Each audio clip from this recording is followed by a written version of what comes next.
इतिहास के पन्नों से खंगाल कर लाए हैं लुप्त हो रही धरोहरें। जेके अपडेट की खास सीरीज हर रविवार सुबह 8 बजे। जम्मू कश्मीर की विरासत। मां देविका पुरमंडल क्षेत्र में इंद्रेश्वर धाम से अपनी यात्रा उत्तर से दक्षिण की ओर उमापति, वीरेश्वर, खडगेश्वर, रामेश्वर इत्यादि तीर्थ स्थलों से विचरती हुई भूतेश्वर धाम पहुंचती हैं। ये स्थान पुरमंडल से 4 किलोमीटर की दूरी पर गांव मंडल में देविका तट पर विराजमान है। यहाँ एक मंदिर तथा सुंदर बावली है, जिसके रखरखाव हेतु डोगरा शासकों ने 24 कनाल भूमि अनुदान में दी है। मंदिर के साथ ही देविका तल पर एक शमशान घाट है। यहाँ हर रोज एक शव अंतिम संस्कार हेतु लाया जाता है और हैरानी की बात यह है कि जिस दिन कोई शव न आए तो दूसरे दिन 2 आ जाते हैं। प्राचीन काल में यहाँ बहुत बड़ा बरगद का पेड़ हुआ करता था, जिसके नीचे 20-20, 25-25 साधु महात्मा शमशान भूमि पर तंत्र मंत्र क्रियाओं के उपरांत विश्राम करते थे। परंतु आजकल वह पेड़ खत्म हो गया है और भूमि भी अतिक्रमण का शिकार हो गई है।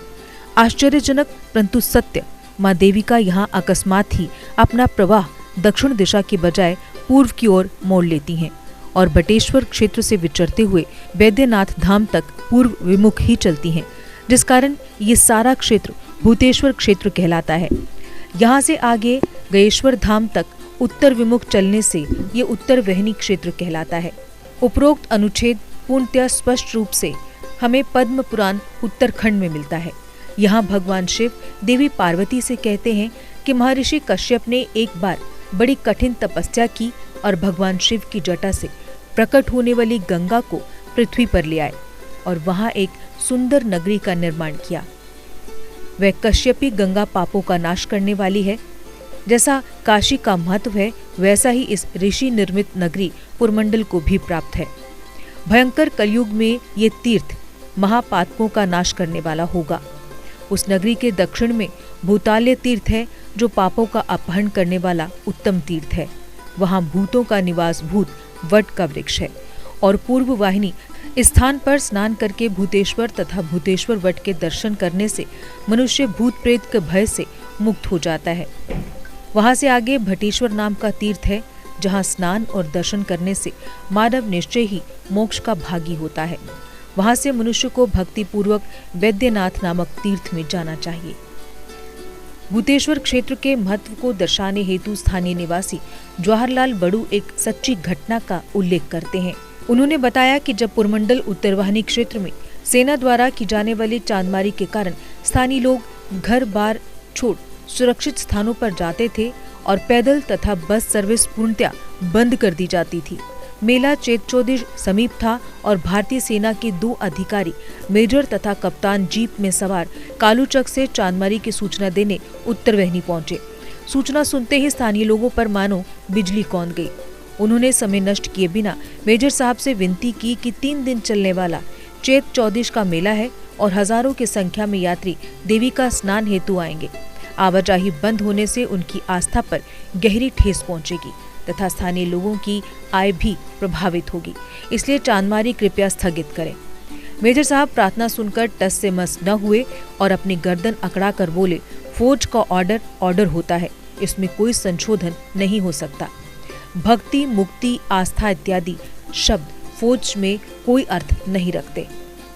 सूर्यास्त होने को था, दोनों अफसर वापस मंडल की ओर चल पड़े। अभिमुक्तेश्वर मंदिर से थोड़ा ही आगे गए थे कि अचानक जीप की लाइटें बंद हो गई। ड्राइवर ने हर संभव प्रयास किया, परंतु लाइटें ठीक न हो सकी। उस समय वातावरण अति भयानक था। मीलों दूर गुप्त अंधेरा, घोर जंगल, ऊंची ऊंची पहाड़ियां और कहीं भी कोई रास्ता नहीं दिख रहा था। मेजर साहब ने निराश हो ड्राइवर को अंधेरे में ही धीरे धीरे आगे चलने को कहा। जीप आगे बढ़ने लगी। ड्राइवर को अजीब अजीब साए दिखने लगे। वह डरते डरते कुछ ही दूर गया होगा कि अचानक आगे वाला टायर खड्डे में जा गिरा और दूसरी ओर के टायर जमीन से ऊपर उठ गए। झटका इतने जोर का था कि मेजर और कैप्टन की चीखें निकल गई। ड्राइवर सावधान हुआ तो देखा कि मेजर साहब का आधा शरीर गाड़ी के नीचे आ गया है और वह दर्द से चिल्ला रहे हैं। कप्तान को भी थोड़ी खरोंची आई, परंतु वह ठीक था। ड्राइवर और कप्तान बाहर निकले और मेजर साहब को जीप के नीचे से निकालने के प्रयास करने लगे। बड़ी ही विकट स्थिति थी। एक ओर 2 आदमियों से जीप उठाना असंभव और दूसरी ओर मेजर साहब नीचे से चिल्ला चिल्ला कर पानी मांग रहे थे। मेजर साहब का गला सूख गया और घबराहट से लगने लगा कि अंत समय आ गया है, परंतु वहां चारों ओर केवल रेत ही रेत तथा सारी की सारी नदी सूखी पड़ी थी। पानी का कोई नामो निशान नहीं। ड्राइवर 2-3 बार देविका नदी के किनारों पर हो आया, परंतु केवल गुप्त अंधेरा और रेत ही रेत दिखी। पानी कहीं नहीं मिल सका और मेजर साहब बेहोश हो गए। उसी समय वन विभाग के 2 गार्ड वहां निकले। उनकी सहायता लेकर गाड़ी को ऊपर उठाया गया और मेजर साहब को मरणासन में नीचे से निकाला गया। कप्तान ने उनकी दयनीय दशा देखी। दोनों वन रक्षकों से कहा, भाई जैसे भी हो पानी का प्रबंध करो, अपितु मेजर साहब का बचना कठिन है। इस पर एक गार्ड ने कहा कि जिस स्थान पर आप खड़े हैं वहाँ पानी ही पानी है। हर प्रकार के अपराध क्षमा करने वाली देवी माँ देविका यहाँ अदृश्य रूप में विद्यमान है। आप थोड़ा सा रेत हटाएं, शीघ्र ही मीठा जल निकल आएगा। सुनते ही ड्राइवर ने फौरन रेत हटाया और छोटा सा गड्ढा बनाया। बस देखते ही देखते ठंडा और मीठा जल नीचे से निकल आया और खड्डा भर गया। ड्राइवर ने देविका नदी का पानी अपनी दोनों हथेलियों में लिया और मेजर साहब के मुंह पर छिड़काव किया। तुरंत ही उनको होश आ गया और वह पानी मांगने लगे। कप्तान साहब ने 2-3 बार हथेलियों में पानी भरकर मेजर साहब को पिलाया ही था कि उन्होंने आंखें खोल दी। फिर उन्होंने अपने आप को संभाला और उठकर बैठ गए। इसमें कोई शक नहीं कि उनके शरीर की पीड़ा सहन शक्ति से परे थी, परंतु जान बची तो लाखों पाए।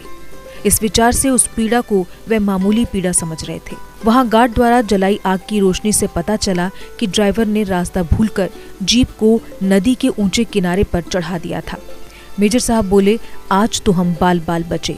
इस पर गार्ड फौरन बोल उठा, जनाब बचे नहीं, बचाए गए हैं। ये सब भगवान भूतेश्वर की कृपा है। ये देविका नदी उनकी धर्मपत्नी माता पार्वती हैं, जिसने अपने शीतल जल रूपी अमृत से आपको जीवन दान दिया है। इस पर मेजर साहब का माथा ठनका। जिस देविका नदी के अमृत रूपी जल ने मुझे जीवन दिया, उसमें स्नान करने हेतु आने वाले यात्रियों को मैं रोकने जा रहा था। ओह, ये मैंने क्या किया। इस पर वह पश्चाताप से अपने आप को कोसने लगे। उसने आंखें बंद की और देविका माता का ध्यान करके प्रणाम किया। वन रक्षकों का धन्यवाद करते हुए कहा कि गांव वालों को कह दो कि मेला जरूर लगेगा। युद्ध का अभ्यास बाद में किया जाएगा और हम भी देविका में स्नान करने के लिए आएंगे। इतना कहकर मेजर साहब कप्तान के साथ जीप में जा बैठे। ड्राइवर ने जीप स्टार्ट की तो स्टार्ट हो गई, लाइटें जलाई तो वह भी जल उठी। फिर वे अपने ठिकाने की ओर चल पड़े। तो ये बड़ा पुराना स्थान है। ये जड़ी गुप्त गंगा देविका, ये भी एक बहुत पुरानी चीज है। तो कुछ समय पर एक कोई दैत आखते, कुछ समय पुरानी राखस आखन लगे। कोई ऐसी चीज एक इस देश विच है ही जिहदा कि शायद कालनेमी उहदा नाम है। तो वह हर मनुख की एक दो रोज दी वो खांदे ही। तो शंकर भगवान जी ने भावतेश्वर नाम अपना रखाई है।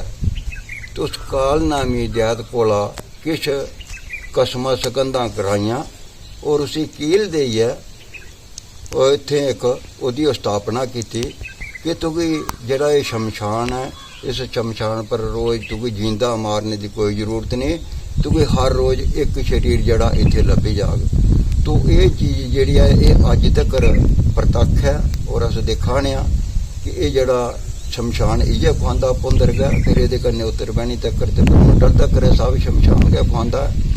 तो ये पर एक लाश जिहड़ी वो हर रोज की इत्थे अज भी प्राप्त होंदी गै होंदी है। तो ये जिहड़ी ये कीलक दित्ती दी जिहड़ी चीज़ इत्थे है भावतेश्वर दे टाइम दी, वो कई बार इत्थे गुआची भी जाती है और कई बार ये फिर इत्थे लभण भी ले पाउंदी है। वो अज भी मैं पहले कुछ पुछी है गल आके, मैं आख्या वो चीज़ उत्थे है, उन्हें आख्या है और आया मैं तो देखा तो वह आखन लगे कि जिहड़ी प्राचीन बौली है इस बौली विचा कड्ढी असीं बाहर रखिया। तो ये प्राचीन गुप्त गंगा जिहड़ी है ये किनारे पर जिसलै पंचकोसी महाराजा जी रणधीर सिंह जी बनाने लगे तो उन्हें ये 8वां शिवलिंग जड़ा वो इसी रखा। ये पिछे जड़ा वो रामेश्वर शिवलिंग है और इसके अगे जड़ा वो भेलकेश्वर है। तो इस जगह का नाम जड़ा है भूतेश्वर करिया क्या। ये बड़ा बड़ा भारी एक शमशान है इतने और शमशान पर जेडे शव जलाने लोग आते हैं तो कई टाइम कुछ टाइम पर इतने काफ़ी तेल चढ़ाते जेडे कि इतने साधु संत लोग रौंदे भी है। और इन्नी इसकी प्रभता ही कि कुछ छोड़ो मैं अपनी अखियाँ देखे दा कि इतने बड़े बड़े मेले लगते हैं, दुकाना लगदियाँ, एक बाजार बनी दा। पर जिस वेले रोड चली पिया तो फिर रोड का रस्ता खुली आ, ये थोड़ी साइड पर जगह रहेगी। और ये एडी एडी प्राचीन चीज़ है कि इतने एक बोड़ी का बूटा वो बूटा ऐसा हा बड़ी का कि जिसी एक पूरे साढ़े J&K च मन्ने का बूटा हा जिहदी इन्नी लंबाई ही कि उतों को ले समंदर तक। और परें ये नाला जड़ा नाले क्रॉस करिए पारले पासे तक वो बूटा असें दरख्त इतने दिखे दा। और ये कंढे पर एक ये खजूरी का दरख्त है वो भी अज भी मौजूद है। पर ये चीज़ां जड़ियाँ होंदियां होंदियां बौलियां ही इतने एक बौली हुणे पिछला सुबह जागतें थोड़ी मदद की तो असी कराया और असी मंदिर की भी थोड़ी रिपेयर की लोकें तो असी मंदिर भी थोड़ा जागृत किया। तो अगर गौरमेंट की तरफ से भी कोई मदद इसी हुआ है तो कोई बड़ी गल नहीं है, फिर भी ये चीज़ां जड़ियाँ सुधरी सकदियां न। और अज भी ये बौलियां एक बौली जी है कड्ढी दी है जागतें लेकिन बिरान होई दी, दूई भी ये कन्नै एक बौली होर इत्थे दबोई दी भी है वो भी है। लेकिन ये प्राचीन चीज़ां जड़ियां न वो अज लोप होआ दियां न, बर्बाद होआ दियां न। इनकी कोई देख रेख करने अस इयै गल आखने भी हाँ ठीक है नवियां सरकारां नवियां हुकूमतां आवा दियां न तो इन्हें चीज़ें भी थोड़ी जागृत करन और इंदे वाला पासा भी थोड़ी देख रेख करन ताकि देश के सारे सुधार हो। तो ये ईश्वर के स्थान इनकी अगर मानता हो तो सारे देश की मानता है, वैसे सारे लोगों की मानता है। और तो इन्ना का आखिए मैं जय शंकर भगवान की। जीके अपडेट रहे हमारे साथ। अगर आप ये वीडियो YouTube पर देख रहे हैं तो हमारे YouTube चैनल को सब्सक्राइब करें और बेल आइकन को क्लिक करें। अगर आप ये वीडियो Facebook पर देख रहे हैं तो हमारा Facebook पेज लाइक जरूर करें।